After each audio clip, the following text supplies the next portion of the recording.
All right. This is a pretty long chapter. Sebastian was bruised all over, in body and in spirit. What would his father say if he knew his son had let a mere pot boy beat him at law ball, knock him down the stairs, and then led him tumbling into a young lady's chamber? His father would not be pleased. Trumpets blew. Sebastian straightened his arching back. The doors were flung open, and Lord Wolfgang and his daughter entered the room. They were both dressed in green. Lady Elanor wearing a silk dress with dangling sleeves embroidered with gold thread to match her golden slippers. The lord had once been a tall man, but now his shoulders stooped. His beard was more silver than fair, and his face was lined with weariness. Lord Wolfgang had not been the same since his wife had died, and Sebastian's mother said. He spent all of his time alone in his study and hardly seemed to notice he had a daughter who was the spitting image of her mother.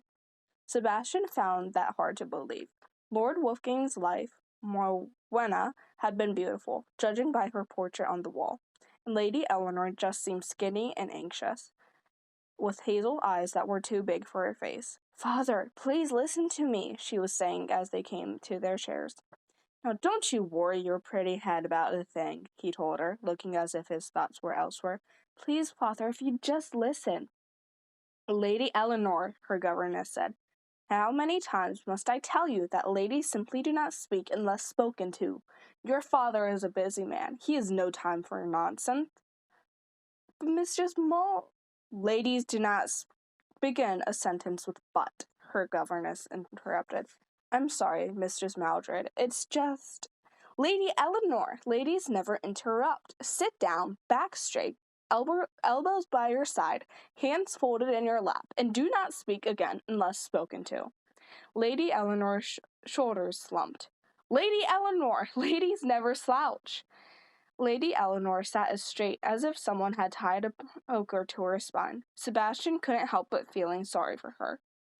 After the lord and his daughter came a procession of noble-clad in midsummer finery. Aaron, the grand teller, came in, a tall staff in one hand. As always, Erin was dressed in a simple white robe, her silvery hair waving down her back. Her back was straight, although her skin was old parchment. Her only ornament was a wooden talisman hung on a thong around her neck. It was carved into an old man's face, with oak leaves instead of hair.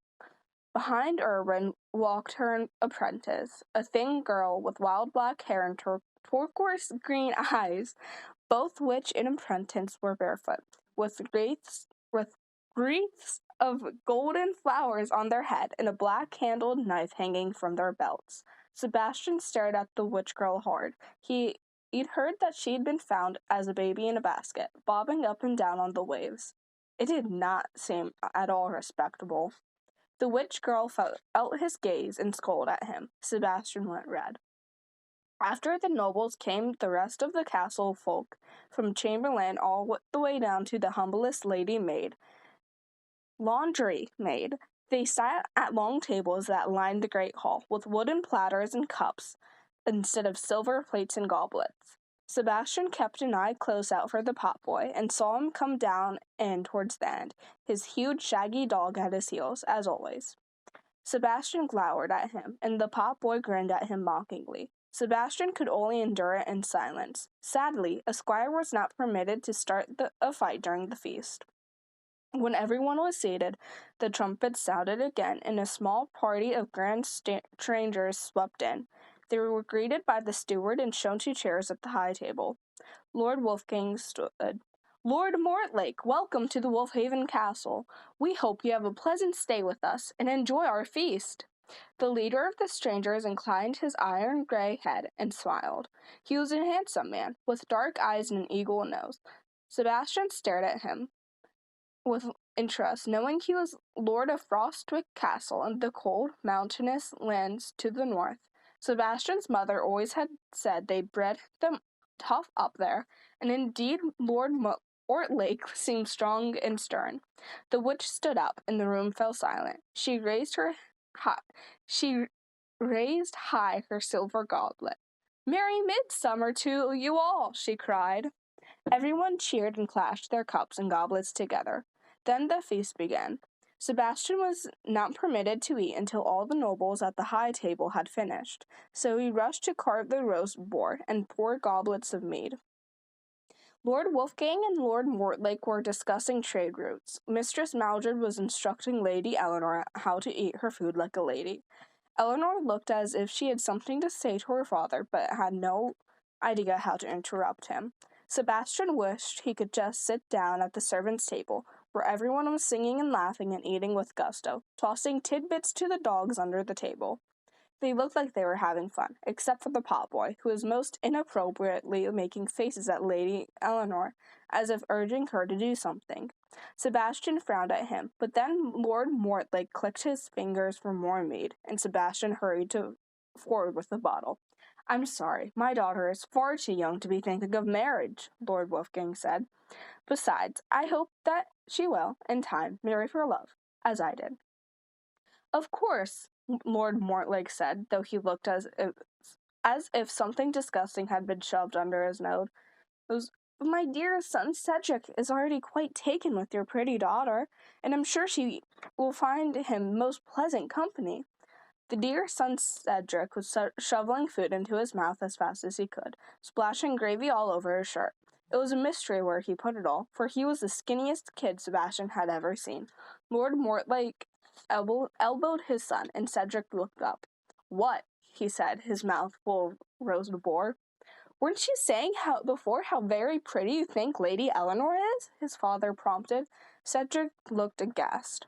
He glanced at Elanor, who sat bolt upright, her brow knotted with anxiety. Yes, very, nice? Perhaps after dinner you two could walk in the garden together," Lord Mortlake said. "My daughter is only 12, Lord Wolfgang said. "Far too young to be thinking about such things. Besides, they are kin. Such talk is unseemly." "They don't need to be married now," Lord Mortlake said. "But it's always wise to plan for the future. Don't you agree, my dear Lord Wolfgang?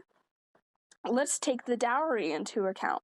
Your daughter is, of course, more priceless than rubies, but we would be happy to settle for the rights to use the river and harbor." "We've spoken about this before," Lord Wolfgang said. "My father revoked your father's rights to use the Wolfhaven River because he refused to pay the tolls and taxes. Then your father burned down the harbor master's house and half the town." "Ah, ancient history," Lord Mortlake said, waving his peasant leg. The huge ring on his right hand flashed red. "Let bygones be bygones." "Well, then, what issue of piracy?" Lord Wolfgang said. "Men from your land keep raiding our riverboats and stealing our cargo." "No, really?" "I fear you must be mistaken, my lord. Thieves and bandits are everywhere, I admit, but I am sure those river pirates you speak of do not come from my land. We have no river, remember?"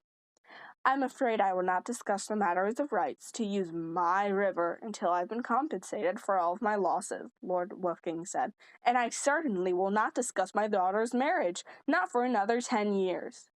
Elanor smiled gratefully at her father, but Lord Wolfgang did not notice. Lord Mortlake grimaced and crushed a walnut shell to powder in his hand. The servants cleared away platters of gnawed bones and brought out jellies and meringues and crystalled violets. More mead was poured at the high table. Another barrel of pear cider was rolled out for the lower tables.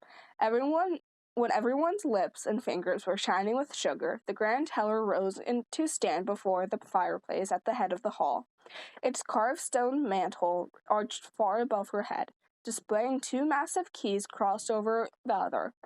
Sebastian knew that they were the keys to the ward gate, only opened when the castle was under attack. One key was black and the other were white. Both were longer and thicker than his arm. "It is time for the midsummer tale," Aaron said. A murmur of anticipation rose, and she waited till all was quiet again. Long, long ago, enemies came over the waves to Wolfhaven Castle, with lightning in their hands and darkness in their soul. The people of the land were filled with terror. It seemed as if all must die. 4 great heroes arose, seizing weapons made of flame and wind and stone and sea. Sebastian forgot how hungry and tired he swore he was, and listened, enraptured.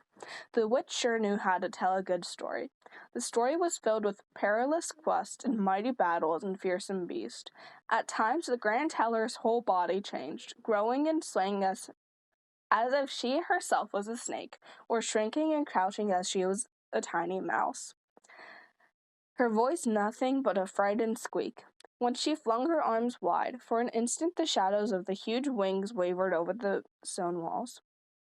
Back to back, their heroes stood, fighting with the last strength in their arms.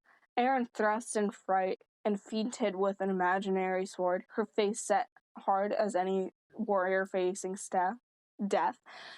But as they hacked and hewed at the mighty beast, the spatters of its shattered and body rose up in fearsome life again. 12, 10 dozen, 100, 1,000, 10,000 more. Erin's voice quickened and grew shrill. She raised her arms. Sebastian forgot to breathe. The Grand Teller did not speak for a long moment. Her hands dropped. The great hall was utterly silent. Erin leaned forward. Very quietly, she said. Then with a mighty roar, the dragon at last answered the call, swooping through the cavern, his flaming breath nothing louder than a multitude of ravenous beasts into nothing more than a swirl of ashes and smoke. Her hand circled, her arms snaking out. The candles' flames guttered, smoke eddying through the air. Our heroes fell to their knees. They laughed, they wept as the land was saved. A great sigh rose from the audience. Erin wrapped her hands around her face and looked around the great hall. They say the 4 heroes still sleep, somewhere under our very feet, in the hollow mountain beneath the castle. One day, when Wolfhaven Castle needs all of them, they shall wake and fight to save us once more. By bone over stone, through flame out of ice, with breath to banish to death, she intoned. One day the sleeping warriors will rise again. Then she folded her hands and bowed her head low. Applause echoed through the hall. People sitting at the lower tables stamped their feet and banged their tankards together. Sebastian quickly gathered himself and hurried to fill the goblets of the lords and guests so they too could drink a toast to the witch. He noticed that Tom was staring at Lady Elanor again, grimacing and jerking his head to one side. Lady Elanor looked anxious. Sebastian felt his ears turn hot red. That potboy needed a lesson to behave respectfully towards his betters. Lord Mortlake did not drink, but only clenched his hands around his goblet as if trying to crush that to powder too. When at last the applause died down, he rose to his feet and clapped his hands sharply. Silence fell. Everyone turned to stare at him. He showed his teeth in a smile. A charming story, quite charming. A little predictable, perhaps, but I guess that's the way of those cobwebby old tales. He smiled at the Grand Teller, who did not smile back. Now, to the next order of business, Lord Mortlake went on. As a sign of our deep affection for Lady Elanor, we've prepared a special dish for her. Bring it in at once. He clapped his hands again, and his squires ran outside. They returned a few minutes later, pushing a cart. On the cart was the most enormous pie Sebastian has ever seen. His stomach rumbled loudly. Luckily, the wooden wheels of the cart had made such a racket on the flagstones that nobody noticed. Lord Mortlake drew his sword with a flourish. Everyone gasped and leaned back in alarm. Then Lord of Frostwick Castle simply used the sword to cut open the pie. Out flew a flock of white-winged doves that swooped up into the rafters. "Coo-coo!" they cried. "Coo-coo!" One flew right over Cedric's head, and in its fright dropped a great right splat of droppings into his hair. Cedric shrieked and began rubbing his head with a napkin. Lady Elanor hid her smiles as best as she could. Mistress Maldred hissed, "Ladies do not giggle."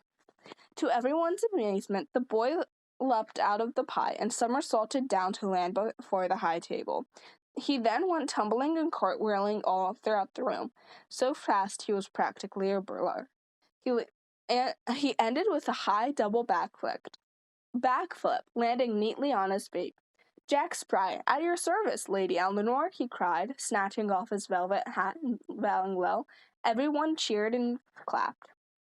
Then the boy sang, sweet as any lark, "Jack be nimble, Jack be quick, Jack jump over the candlestick, Jack be nimble, Jack be spry, Jack jumps out of an apple pie."